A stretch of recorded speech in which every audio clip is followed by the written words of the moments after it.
सहस्रपात् सभोमिं विश्वतो भृत्वा अत्यतिष्ठद्दशाङ्गुलम् पुरुषेशैनगुं सर्वम् यद्भूतं यच्च भव्यम् यदन्नेनातिरोहति एतावानस्य महिमा अथोऽध्यायाग्निश्च पूरुषः पादोऽस्य विश्वभूतानि त्रिपादस्यामृतम् दिवि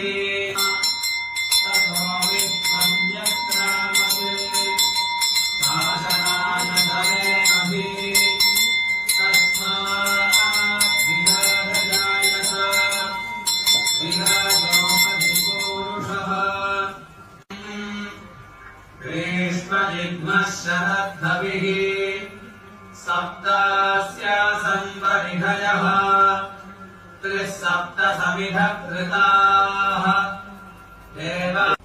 तैयज्ञम् बर्हिषि प्रोक्ष्यन्ते पुरुषम् जातमग्रतः